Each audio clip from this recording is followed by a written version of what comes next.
Sometimes they just don't, it's who knows what time they joined in to listen. Yep. Okay, perfect. So the room's opening. So I'll probably give it 30 seconds to a minute or so once I see, 3 or 4 rows. And then I'll drop down and let you kick it off. Sounds good. Okay, perfect. So I think a lot of people are joining quickly. So I'll drop down to the bottom and then you can kick it off.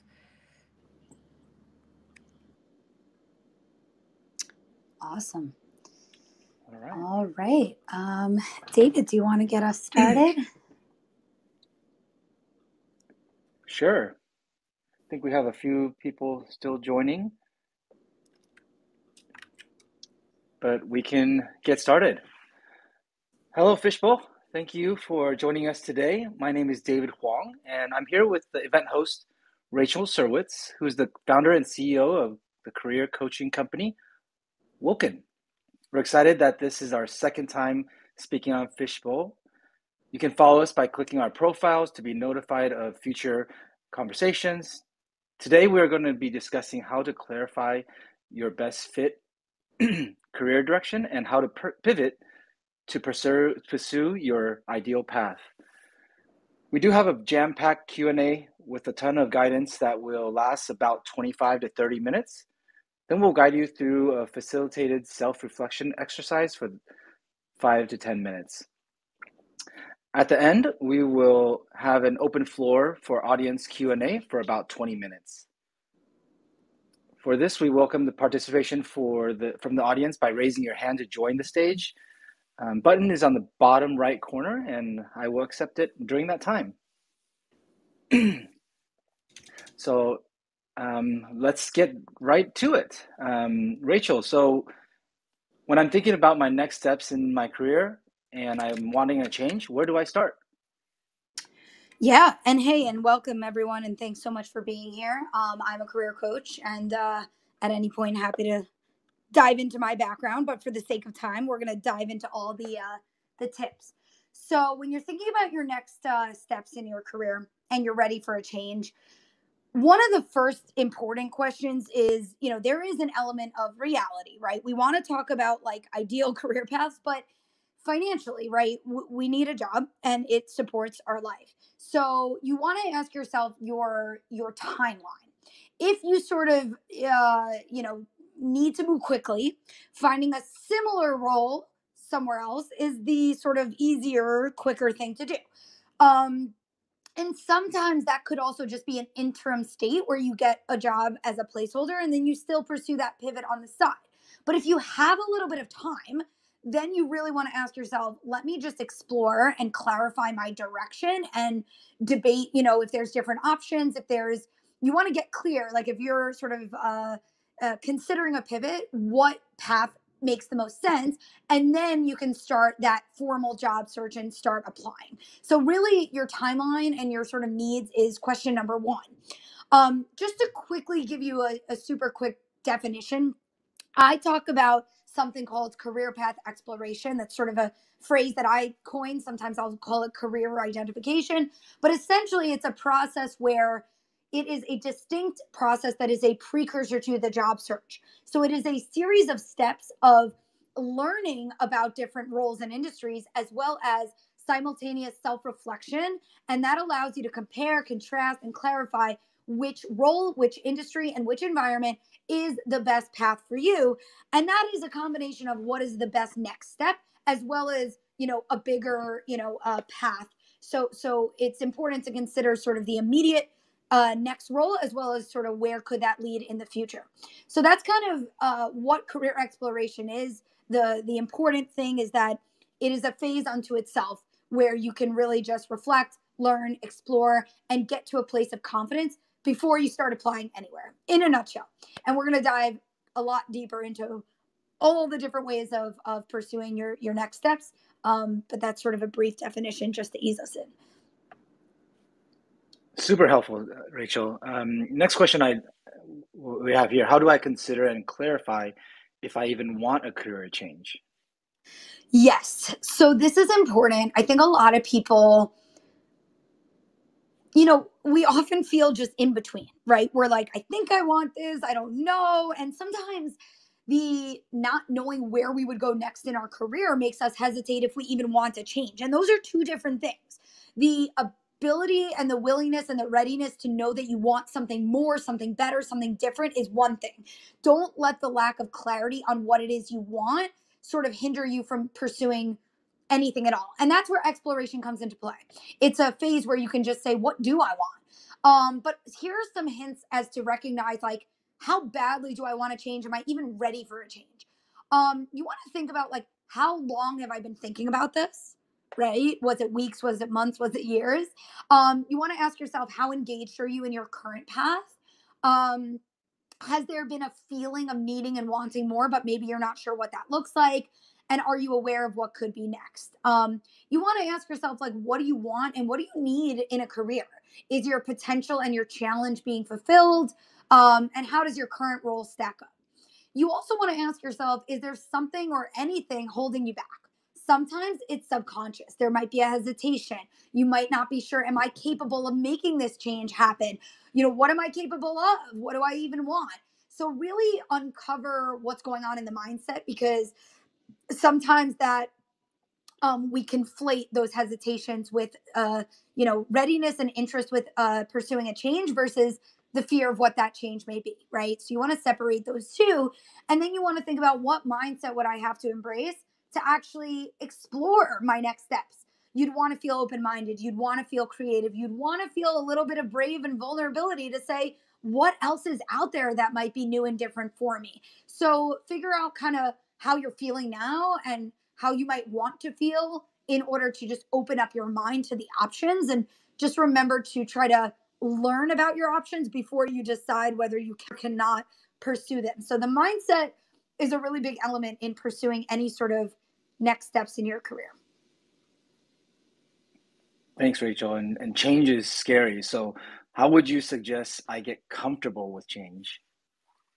Yes. So again, I think a lot of people stall, like, the progress in, like, pursuing their next career steps because of that fear. So the way to get comfortable is start to picture the reality of it. Like, do you think your lifestyle might change? What would it mean for your life practically with a new role? And turn those uncertainties into questions. When you have questions, you can use those questions to learn from others. Maybe you network with people in the potential roles and industries that you're considering. Maybe you turn those questions into things that become a conversation with a partner or a loved one. So try to, instead of just feeling like, oh, change is big and change is going to be, like, too much for me, just really ask yourself, like, literally what might change. Maybe it's working from home. Maybe I would have to move cities, or maybe I'd have to drive to work, or who knows what it might be. I might have to work different days, different hours. Like, I might have to sit at a computer. I might not be sitting at a computer. Like, really just push yourself to say what exactly, like, would change. And maybe it's a lot less than you think. Um, and just remember that learning is the key. You can always find that safety and the comfort in learning and reflecting to clarify your direction before you apply anywhere, before you pursue upskilling, before you do any job search, before you do any interviews. You can explore until you feel confident and certain about what direction makes the most sense. So take comfort in knowing that you can learn and explore before you act on anything, and just know that you can get every single question answered and reflect and assess. If you get answers that you're not liking what you're hearing, then maybe that's good, because you're learning about a path that may not have made sense for you. And if you're getting questions answered and you're really liking what you're hearing, great. That's going to build the confidence for you to want to pursue that path. So if you're and if you still have questions remaining, just know that you can continue that learning process however long you need, right? So you never have to feel rushed. If you feel rushed because of your needs and your timeline, that may mean find something that's a little bit more feasible as an interim state. And just think about your support system, right?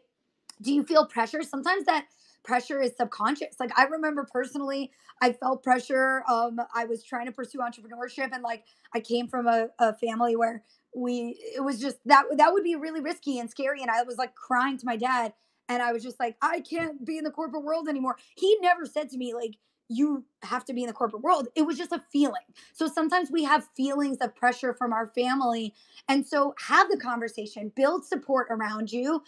Think about who you need to talk to. Think about what's going to give you the support you need. And think about there's different formats of support. You might have online resources, you might have people, you might have tools like digital tools just to keep you on track with the process. So there's a lot of different ways to feel a sense of, support, and that could look a lot of different ways. And then the last thing would just be, really debunking any limiting mindsets that you have. And that could be with a peer, a mentor, a coach, a therapist, but just make sure you're not holding yourself back from either limited information or assumptions or fears. And just first and foremost, even if you just need to journal or meditate or just chat with somebody about how you're feeling, that's a great place to start because that's going to get you ready to dive into the more practical stuff. Upskilling and networking and job search, all of that is practical. And sometimes we get a lot of stress around those activities because we're not even sure if we're like doing the right things, right? So come back to basics, come back to the beginning, come back to how you feel, because those feelings are actually going to be helpful and telling sources of information as to what you might need to do next. And it's okay if you just simply need more information or more support before you go pursue some crazy next step or big next step. Does that make sense? Yeah, definitely. Thanks, Rachel. And I think that those are great things to suggest to get comfortable. In the next side, I always think about prioritization. So, what is the ideal order, quote unquote, order of events you would suggest and why? Yes. So I've alluded to this a little bit already, but like basically, you want to clarify your direction first and foremost. You want to really feel a sense of like, I am certain, I am confident, I understand enough about this role, this industry, this environment, and how people pursue that path, how people break into that. I've understood the realistic nuances and patterns of how this works, and I understand that it's going to be a fit for me, and I'm excited by that. That level of information, that's how you should feel. Then you want to decide on upskilling opportunities. You can't do every certification, course, boot camp, internship under the sun. So instead of trying every little course, use research and networking to understand the direction first, and then you decide on upskilling opportunities that make the most sense. Then you would of course want to update all your personal branding materials to be tailored to your ideal direction, and then from there you start pursuing job search. So I know I just went through that super quickly, but that's the sort of ideal order of events. It does depend on your timing. I've seen it where people have to kind of pursue exploration simultaneously to job search, but it really just depends on how much time you have on your side and what sort of makes the most sense. And again, if you're not sure, then find a mentor, find a peer, find a coach, and try to strategize to figure out what makes sense. It has to do with, where you're coming from and where you want to go. And sometimes that's a bigger pivot, sometimes it's a smaller pivot, and sometimes getting another pair of eyes and a set of perspective on that will help you understand how feasible or how quick or how easy that pivot might be. Great. And so, would you be able to outline how to do this career exploration process to clarify your ideal career direction and how long this might take? Yes. So here's the career exploration process. And actually, I'll just touch on the timeline really quickly. The beauty of this is most people think that like for decades we're never going to really know what it is we want to do with our career direction, and that's what we are here to flip on its head, right? You are able to get to that point of feeling certain about what next step is a fit for you. I've seen that process take as little as a month.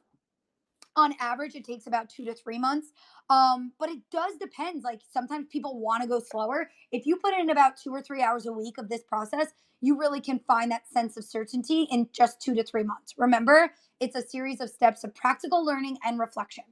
So I'll walk you through it really quickly. Step one is a little bit of that motivation and accountability, right? You need to ask yourself, am I in a moment where I even feel like I need to go clarify my direction? Yes or no? If so, we start pursuing the process. You then want to start reflecting. And we're going to do a tiny little reflection exercise later today if you're interested in getting started with this. But you want to reflect on three things. The first thing is your affinities, your tendencies, what you're natural at, what you're great at, what you enjoy doing. This is usually a lot of sort of action verbs and phrases. The second section is problem areas or topic areas that you find important or interesting. And that's, really sort of just thinking broadly about the problems of our world. And then thirdly, the work environment that would be ideal, an environment that you thrive in, the size of the company, the pace, all the bells and whistles. After you do that, you narrow in on your options. That first section gets translated into potential roles. The second section gets translated into potential industries. You want to separate role and industry. They are two separate things. Once you have options, then you want to do a tiny bit of research. We can't learn everything online, but there is a fair number of blogs and YouTube and different resources where we can understand a little bit of what goes on in those roles and industries. Then we want to do networking. A lot of people don't know how to do networking effectively. So you really want to learn how to do networking as the next step. But you really want to think about all the different avenues of types of connections and how you can reach people in those roles and in those industries, right? Warm connections, mutual connections, alumni networks, all different ways of getting intros. Then you want to make sure your outreach is really effective and compelling. So you're not asking for a job, you're asking someone for 15, 20 minutes to learn from them. And then you really strategically want to come up with creative questions that are phrased well so that you get the accurate sense of information, so you really deeply can picture what is this role, what does this person do day to day, what is this industry.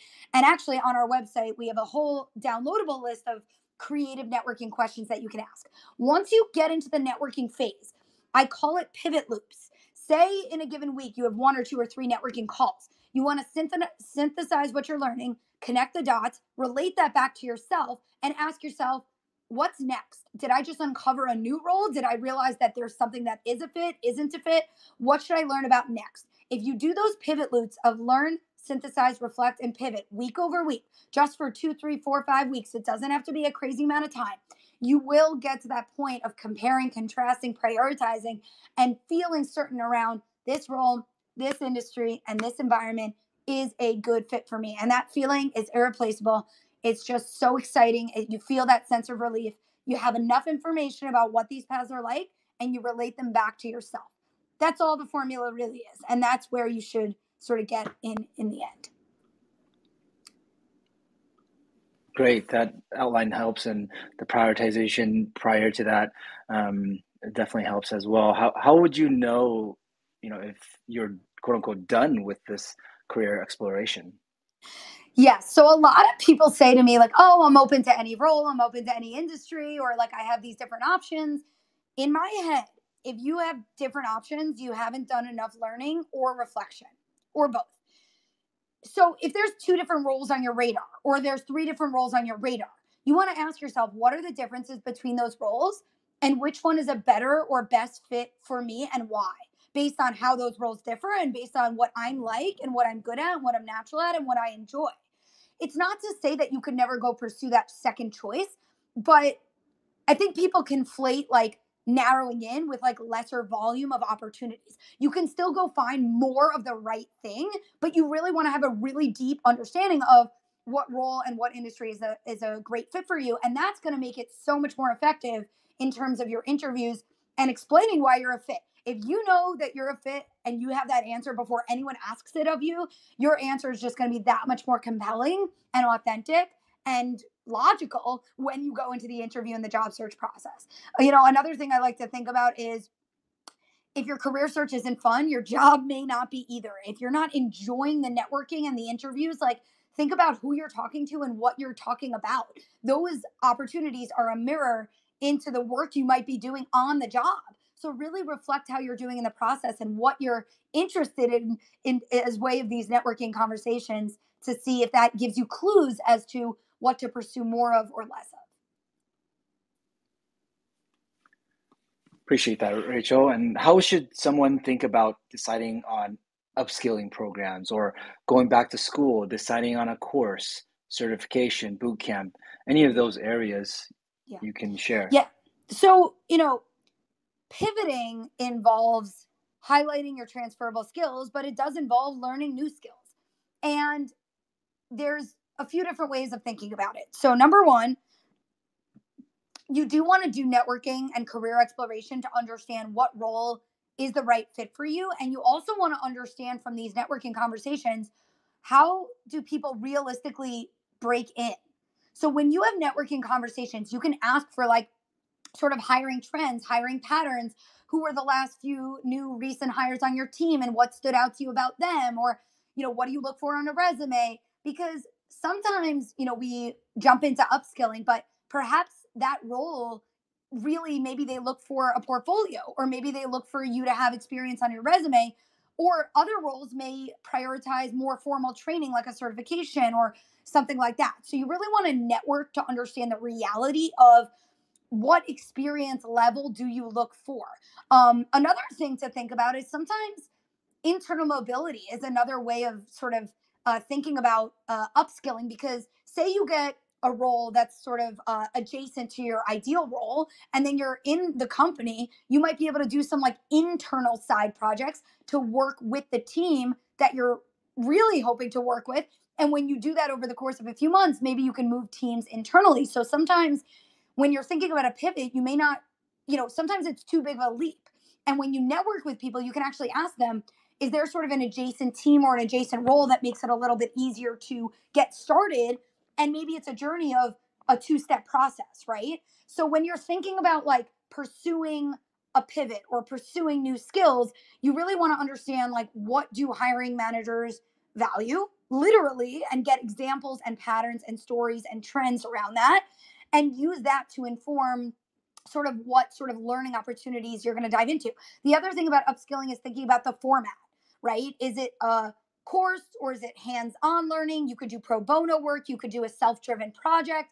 You could have, books, podcasts, YouTube, boot camps, grad school. I mean, there's so many formats of how you could get direct hands-on exposure. You could even do shadowing. So you want to think about the format that is going to be valued in the eyes of others, but you also want to think about the format that's going to be most helpful to you. And again, there's so many different benefits of upskilling. Like, it can go on your resume to show them that you're really invested in making that pivot. It can, of course, give you the jargon so you actually know how to speak about these new topics in an interview. And even if you haven't done it before, it could give you enough learning and food for thought so that you can speak intelligently in an interview about how you would go approach that job, even if it's a little bit newer to you. So the jargon, showcasing it on your materials, there's a lot of benefits that it gives you. And of course, ideally, it proves, that you have that knowledge that is required to get the role. So that's a quick thing. The last thing I'll say on upskilling is talk to someone who did that program before you dive in, especially if it's going to take you time or money. Just give yourself a week or two to just compare all the different ways you could learn whatever it is you need to learn, and figure out, I think people just sometimes forget, like, take a moment to plan and take a moment to be thoughtful and compare, contrast, and research and reflect before you just dive into a learning opportunity, because these things take time and they take money. And even if someone else is paying for it, it's still taking up your time. So just give yourself a space to be thoughtful and prioritize the best learning program for you. That's super helpful on the upskilling side of things. You did mention a little bit about a career pivot. So how do you know a career pivot is feasible to make happen, and what are the keys to making it happen? Yeah. So this is a similar sort of to what we were just talking about. But you do want to learn from professionals. You want to ask who they hire. How do people break in?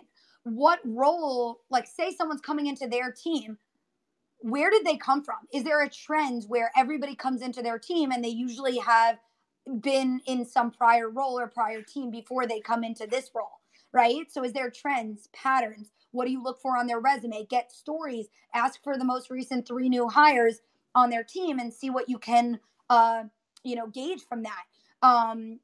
The internal mobility, like I said, sometimes you start in role A and then eventually you move into role B. These are nuances that you just may not know until you talk to people. And just be really open to how to get closer to your ideal role, even if it takes a few steps, even if it takes a combination of the networking and the upskilling and the internal mobility. As long as you know that that path is the right fit for you, then you're going to be willing to like do whatever it takes. So that's kind of where you want to feel confident in, does this direction make sense? And how should I go spend my time and effort to make it happen? And of course, we talked about upskilling, any additional experiences to really showcase that you're invested in pursuing that path. Updating your branding materials, professional summary, resume, LinkedIn are all great ways to craft the copy of how you explain your prior experience, how you explain your intended direction, how you explain your strengths, all of that, using those keywords, and really just showcasing the story. I think a professional summary can go a very long way if you know how to craft it well. You can actually, in your own words, explain your background, your strengths, and your direction to make it make sense for the reader instead of having them just judge your previous background. And of course, networking to get your foot in the door, especially with a bigger pivot. If they meet you on the phone and they hear your story and they hear your fit and they hear your questions and they hear your knowledge, they're going to be so much more likely to vouch for you and want to bring you into a team, even if you don't have the perfect experience. I mean, networking is the number one way of landing a job, even without pivoting. So especially in pivoting, you really have to meet people so they can take that human first approach versus just looking at the piece of paper and just looking at the resume, right? Thanks, Rachel. Those are all great tidbits, and I think it's a great time for us to pivot into our next area of inviting the audience to ask questions. I did see a few hands go up, so I'll definitely allow the team, the Fishbowl team, to see if anyone would like to join. So I will. Let's see.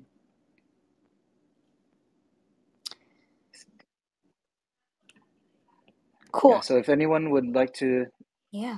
there we go. I see one, so I will go ahead and invite as a speaker. Hi, Paige, go ahead. Yes, how are you? Great topic. I'm really enjoying this. I wanted to ask if you could suggest a possibly free website where we could go to answer questions that will help guide us to what might be a good career for us. I know if the right questions were posed, I probably could find, I could put a pin in it, but right now it's overwhelming. Yes. So there's a few ways of answering this. Well, okay. So the company that I've been building for over 5 years is devoted to that very question. So we have a ton of free resources. It's IamWOKEN.com. And I've got a ton of free resources there for you. We do have a career assessment, which helps you to identify the options for the roles and the industries that you can sort of put on your short list. And then we do have that software to guide you through the steps that I just mentioned in terms of the research and the networking. So that is what I do, and that is what our tools do, and that is what we are devoted to doing. It's not that other assessments don't exist, right? But I will just say the only reason I have devoted my life to this personally is because we have seen the limitations of some of the other assessments that exist. I have people who come to me after trying, reading What Color Is Your Parachute, or even Stanford's Design Your Life program. There are good things out there for sure, but sometimes they don't have the full hands-on sense of accountability to make sure you actually do the process and not just read about the process. So, I wish I could just be a fly on the wall and send you somewhere else. But literally, this is why for the past over 5 years, I built the answer to your question page. And that's what we do. But again, like I said, there's a lot of free resources on our website. And then, we do offer tools to sort of handhold and guide you through the process that we're talking about today. In terms of other free things, the free things really are the components of the process that I'm describing, right? So online research and networking, when you network with professionals and you do this process that I'm describing, whether you do it with us or you do it on your own, you can have these 15 to 20 minute chats. And so, of course, I offer a way of giving you guidance and support as a coach, but this is a process you could do on your own. And that's kind of why I'm trying to give you that framework and the tips, so you sort of have that information. I hope that answers your question. Yes, thank you very much. Of course. Thank you, Paige. And Parsa, I think you are up next. Are you there?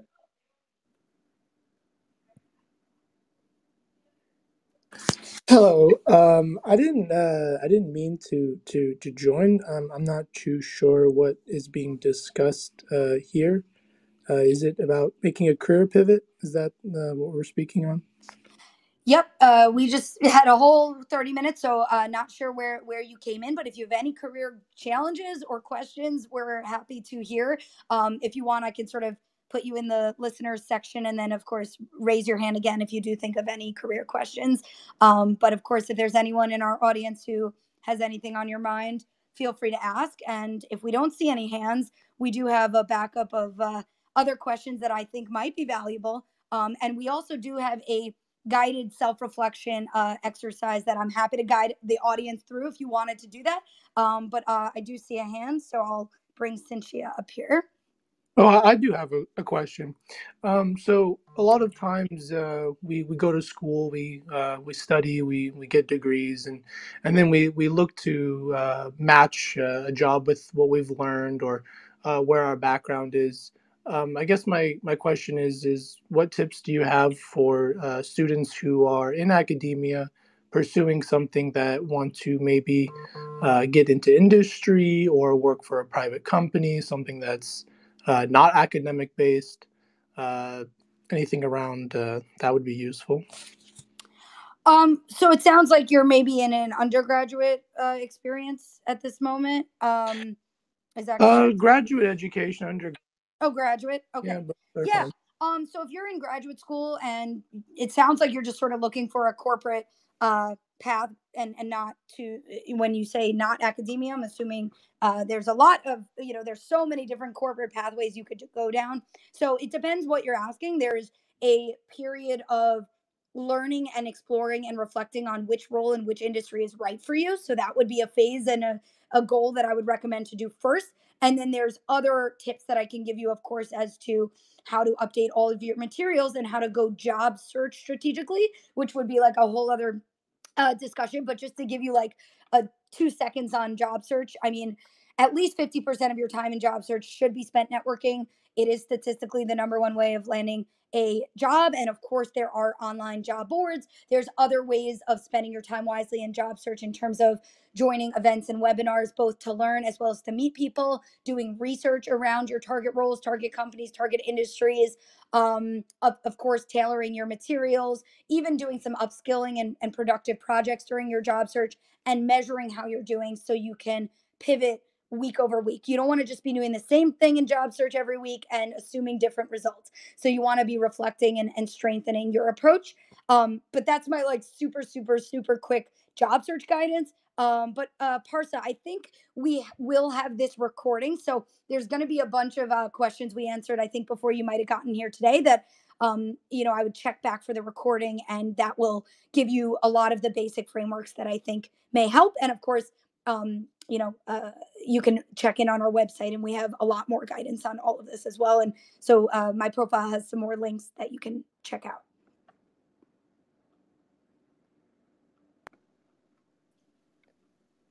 Great, thanks, Parsa. And I think we have Cynthia next. Cynthia, are you there? Hi, yes, I'm here. Thank you so much for taking my question. I'm actually also on a computer, so I opened up Rachel's website and I see that she offers some free resources. And I just want to ask, is the 7 steps you should take to make a successful career pivot sort of the same framework that you discussed in this recording? Yes, it would be kind of the broadest set of steps that you would need. Yes, very, very, very similar. But Okay. feel free, again, that's a free download that you can follow as a resource. But yes, in essence, right, you want to think about exploring and deeply learning to clarify your direction. You want to think about updating your personal branding materials. You want to think about the upskilling opportunities. And then, of course, there's best practices of job search. I'm listing maybe 4 steps, and so the PDF probably goes into more, than what I'm saying here. But yes, extremely similar sort of best practices and concepts that you can keep in mind. The key I will just reinforce here now that we're talking beyond just the PDF that you're looking at is learning and reflecting, right? If you're trying to pivot and you're going into weeks or months on end and you're not getting anywhere, you want to really try to uncover what is getting in your way. And networking with people who are in the roles and in the companies and in the teams and in the industries and in the departments that you're really think you want to go pursue, try to learn as much as you can. And that means effective networking, right? So really ask yourself, how can I best phrase my questions? How can I go effectively meet and land an informational call with these people and not just talking to one person? One of my favorite tactics is if you're pursuing a certain direction and you ask similar questions to different people, say you meet with 2 or 3 or 4 or 5 people in a similar role or even the same role, what level of information and patterns and knowledge are you going to get? It's going to strengthen your ability to spend your time wisely and inform what efforts you need to be doing to go make that pivot happen. So learning and reflection is sort of that secret sauce that you can always come back to. And of course, yes, keep, look, whatever is helpful on the website, you let me know. And, if you have questions beyond what you're seeing. Great. Thank you so much.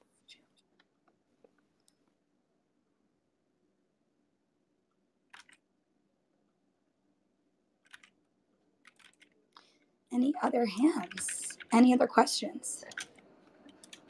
Yeah, any other questions? Thanks, Cynthia, for that. I did see a few hands, but I can't see them anymore.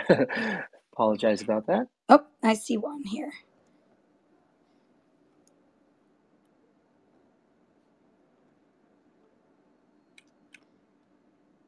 Oh, let's see.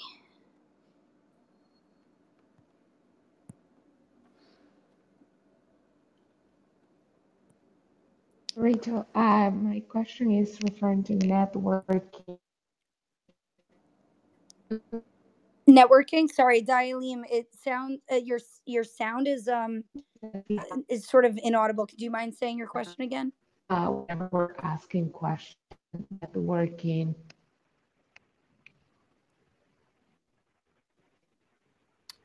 Sorry, your sound was breaking up. Do you mind one more time? Yes, of course. Yes. Are you able to hear me now? So my question will be, in terms of networking, what is it a good guideline to have whenever you're trying to connect with professionally with somebody, not to be intrusive, because I think sometimes whenever we're establishing those relationships, it might sound a little bit, I don't know, like not trying to disrespect the person with, the interest that you're having to move forward with your career path. I don't know if that makes sense. Yeah. So you're saying like how to not be too intrusive.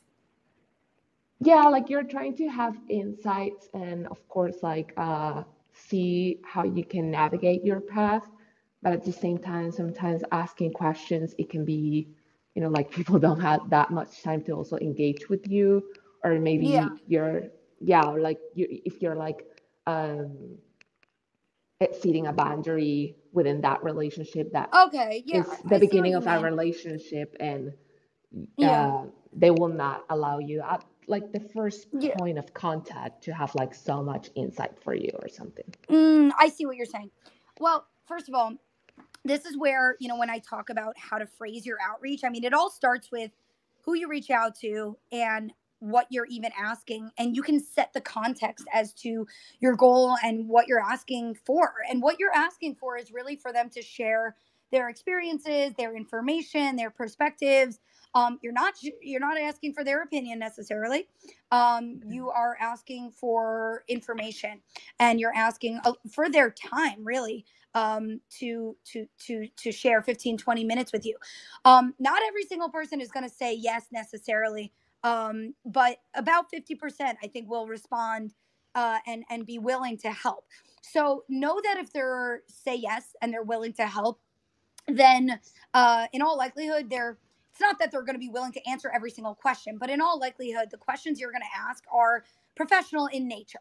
I think the one sensitive question is probably around salary, and there's still ways of asking that without asking, oh, what do you make? You can say, for the level of role that I'm looking at and for the location and the industry and the size of company, what salary range for this level of role do you think, you have seen in your experience? You're not asking what they make necessarily. So that's the only real sensitive thing. And at the beginning of the networking call, you're going to set the context to say, thank you so much. I'm really just looking to gain some information. And I think you can explicitly say if there's something you're not comfortable to share, let me know. But to be honest, I don't think any of my suggested questions are crossing some sort of like boundary, and everyone has different boundaries. But usually the questions you're asking are really about the facts and the information. If they experience something sensitive at work, they'll probably just tell you like, I can't talk about that or whatever it may be. Right. So you want to get what you can. But again, a lot of these questions are about like getting an understanding of the projects and the work and the differences between certain roles. And a lot of that is, it's not objective necessarily, but you really just want the facts, and if you go on our website, we have a list of those creative networking questions. So feel free to take a look at that. But this is also where it's good to have a mentor, a peer, coach, or someone where if you're not sure, oh, how should I phrase this? Or is this okay to ask? Get another pair of eyes and ears to get another perspective if you're not sure, how to go about it. Excellent. Thank you so much. Yeah. Thank you, Dalium. I think we have Alec next. Alec, are you still there? Yes, I am. Can y'all hear me? Yeah. Yes. All right. Thanks, Rachel, for doing this call. Just a quick question. So obviously one of the big looming things, and I'm one of them, is just being affected by layoffs. How can, obviously with a layoff, you kind of have more of an exploding deadline where you don't kind of get to, the freedom isn't as much in your hands to kind of make the pivot, or at least in your timeline a little bit. So any kind of quick tips or one that you would prioritize over the other in terms of trying to make that career pivot? Because obviously this is a good time where it's kind of forced, your hand is forced to try and make that pivot. But anything to kind of, where would you really prioritize your time, given the time sensitive nature of this? Well, it depends, because when you're saying time sensitive, like this is where speaking with a coach helps, because depending on your background and depending on what you're pivoting into, you kind of want another experienced person, whether it's like a recruiter or even a hiring manager in your intended direction, or a career coach, or somebody who can explain to you how difficult the pivot really is. Like it really depends where you're coming from and where you're looking to go and how big that gap is. And also it depends on your personal timeline. If you need a job in X amount of weeks, depending on the nature of the pivot and depending on your timeline, it will inform your strategy. Either it may not be sufficient time to make that pivot happen. Some pivots, if it's a bigger gap, you might need some more serious upskilling. You might need some formal upskilling, or you may need some hands-on project or portfolio work. And so it really depends on what, the intended direction is. Like, a UX designer needs to showcase they have at least 3, if not more, prior project examples. That's a portfolio-based pivot that's really important to have hands-on work. Other roles may be okay with you having a course or certification or some sort of formal training or transferable skills. But again, how big the gap is, and then what your intended direction and what they really look for, and all of that related to your actual financial needs and your timeline. I mean, your timeline, in essence, I'm assuming is based on financial needs. It usually is. So you kind of need to look at all the factors at once, and that informs your strategy. Because if you don't have time on your side, that's okay. But that just means, can you get comfortable with having a similar role somewhere else? And then you can still explore a pivot. Like you can always work with a career coach to say, you know what, right now my next job is just going to be like similar, but in the next 1 or 2 years, I want to make sure I can move in the direction I want to go. That's just career development. That's career advancement. That's career growth. And that's something you should always be thinking about anyway, right? So it just depends on like, can I somehow make this pivot happen if I've never held that role title before? Or should I go get a similar adjacent? Maybe there's a role that's sort of an in between, not the same as what I've done, not really where I want to go, but somewhere that gets me closer. I always say, get, as close to the ballpark as humanly possible. And then we just inch closer with every little step and every little effort and every little project and every little networking and every little upskilling and every little decision is intended to get you closer and closer, closer. that's predicated on having the clarity on your intended direction. So I hope that answers your question. It's hard to like give you like exactly where to prioritize because it is a balance. Like if you're just talking about job search, um networking is so critical, but like again, the level at which upskilling is required or critical, it depends. Like if you're going to learn software engineering for the first time, that's going to take physical time. Right? So this is kind of why you have to look at your personal, situation a bit and try to get someone with perspective on how long these things take in correlation with your timeline. And that's how you come up with the strategy. Does that make sense? Yeah, it does. Thank you very much. Mm-hmm. Thanks, Alec. Rachel, do we have another minute for another question? Yes, we do. We do. Okay. I know that Bethany couldn't join because her technology on her side it wasn't working, but she said that she was ready for a career pivot and found that a role she has is nearly transferable in all the ways. When she went to apply there was a yes or no question that asked if I had X number of years of experience in a certain role, which she doesn't. And Mm-hmm. almost immediately she received this response that she was not a fit for the role without Yeah. interview opportunity. A lot of people are going through this. I'm with the layoffs and so forth. Of course, how would you recommend making a career switch when so much of the initial screening is automated? Yeah. So again, at least 50% of your time spent during your job search should be networking. That is a lot more than anyone is probably realizing. The reason for that is we cannot rely on these online job boards because they're going to do exactly what you just said. Now, on top of that, we need to make sure you're doing the upskilling and that your personal branding is really updated strategically to highlight transferable skills and keywords.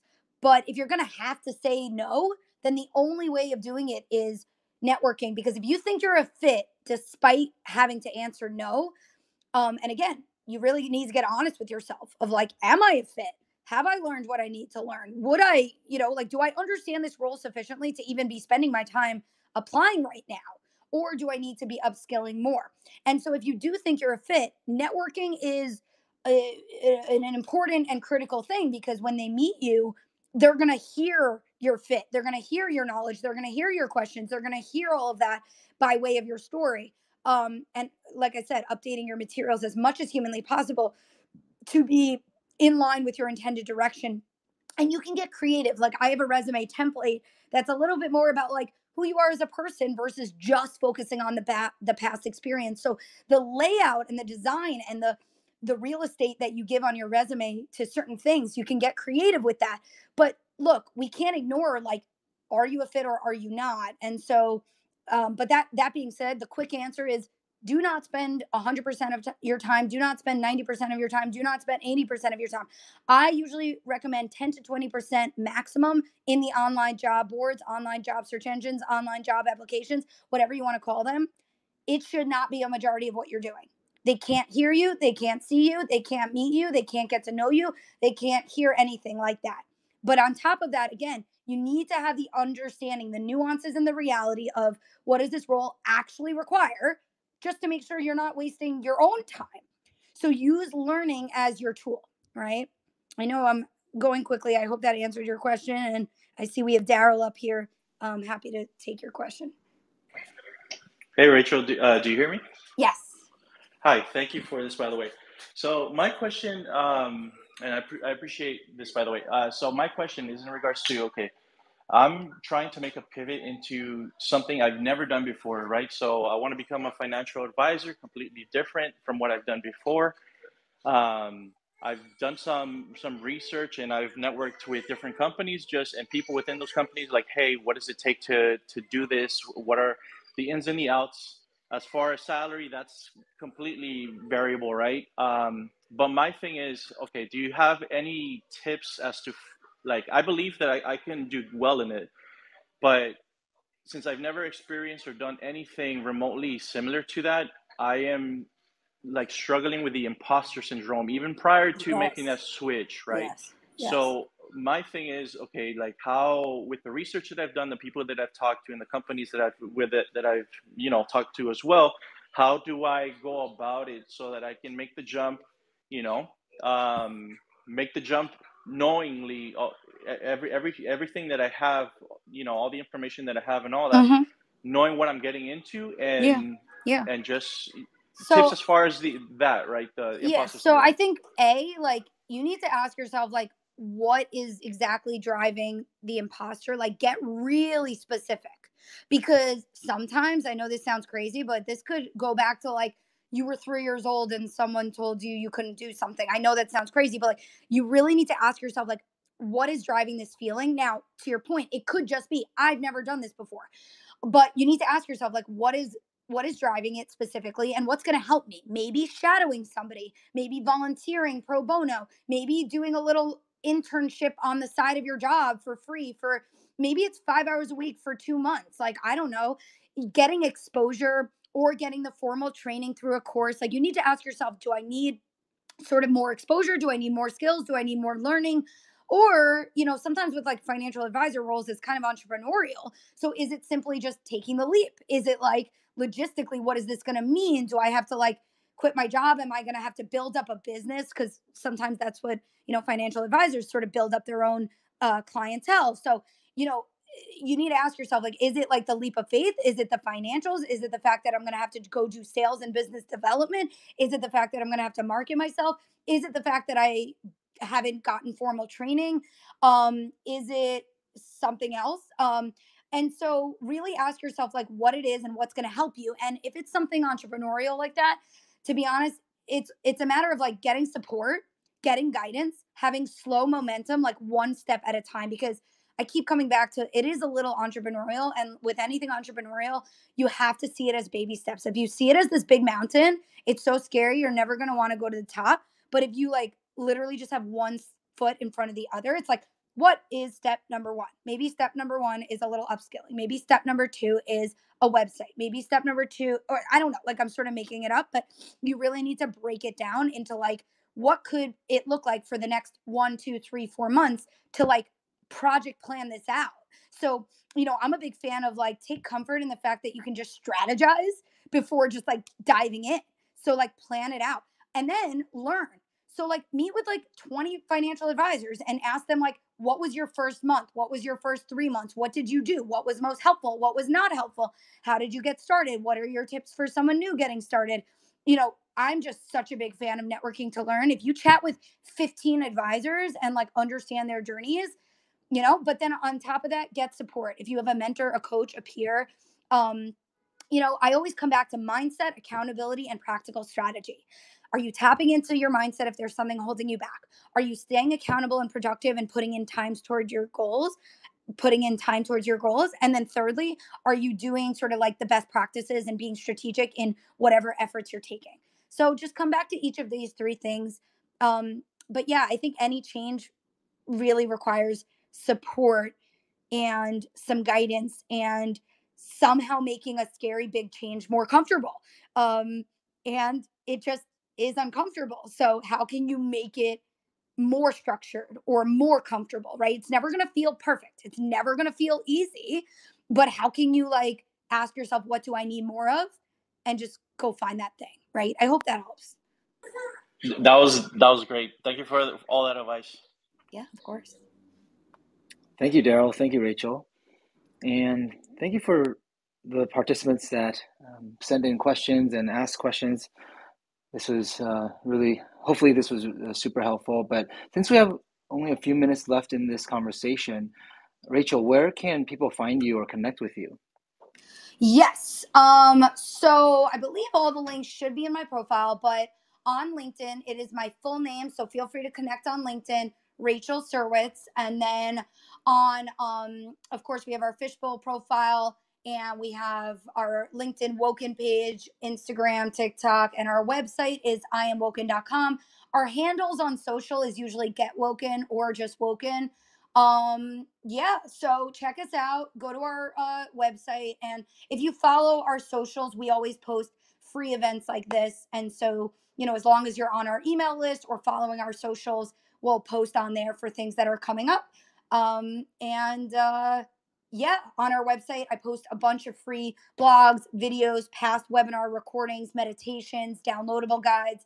So I'm always trying to put up new things, and even just short, quick videos on social throughout the week to give you quick tips. So always trying to help however humanly possible. Find us on all the channels. I think we might have time for one more question if there's any other hands.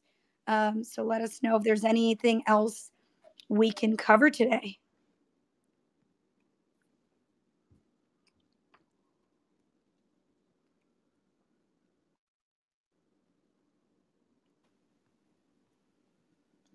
Hi, Ellery. Hey there, Ellery. What's your question? Hey there. Thanks so much for having us. My question is, I'm trying to make a little bit of a career pivot in marketing. I have a master's in integrated marketing, and it's a pretty broad degree. I'm trying to figure out where to hone in. I was wondering if you had any recommendations, trying to kind of break into the corporate world. I've done small business management and stuff for a long time, but I'm kind of trying to figure out my next best step on really trying to find a recommended place. If I start company-wide, if I start, networking and trying to figure out where I can hone in on some communications, or if you have ideas, positions that you'd recommend. I like the idea of a customer success manager and stuff like that. I'd be curious if you had any insight on those. So are you just saying that you're trying to figure out like which role is the best next step for you? Pretty much, yeah. Or if you have any like beginner communications marketing ideas for either positions or tips and tricks to figure out kind of networking and honing in my broad skill set. So yeah, it depends. I think to your point, there's probably a variety of like, if you're talking about early, let's call it junior, maybe entry level, whatever marketing roles, like you said, there's a variety of different ways you could go with it. I don't know if you happen to join maybe this session a little late or not, but we will post the recording because there's a bunch of processes that we went over today that would help you to literally go through a full step-by-step process to narrow in on which role is the best fit for you. So that's really what I would do first, is the research and the networking to understand what are these different roles and how do they differ. And when you understand which one's the best fit for you, then it makes it that much easier to go figure out what upskilling, how do I brand myself, and where should I go apply. I know that's like a super, super quick answer, but lots more that sort of goes into all of that. Yeah, I hope that helps. Yeah, definitely. I was late to joining this, but I really appreciate it. So I'll look forward to that link and figure out my next step. Yeah, for sure. Yeah, we go through like as many specifics as possible. That's kind of what today was all about. But on that note, I'm looking at the time. I want to make sure we end on time. So Is that post going to be sent out after? Good question. The last time we actually just uploaded it to our website, so IamWoken.com. Forgive me, and I think Rachel might be here from Fishbowl, but I don't know if there's a way of accessing the recordings within the app itself. But what I try to do on our website is make sure that recordings are there on IamWoken.com. Okay, I'll do that. I appreciate it. The recording will also be in the app, in your past events, and then the links that Rachel mentioned to contact her are also going to be in the event as well. Oh, there you go. Beautiful. Perfect. Thank you so much. Awesome. Well, I hope this was helpful, everyone. Follow us, stay in touch. I'm here to help with all career decisions and just wanting, really, we are striving to make sure every professional feels supported at every career juncture. So know that all of these questions and goals and challenges are big and important. And while they can feel stressful, you have support. You've got guidance, you've got resources, and lean on each other, lean on us, and we're always happy to help however we can. And hopefully we'll be back on Fishbowl soon. Thank you, Rachel, and thank you, participants. Thanks, We look forward everyone. to connecting. Take care.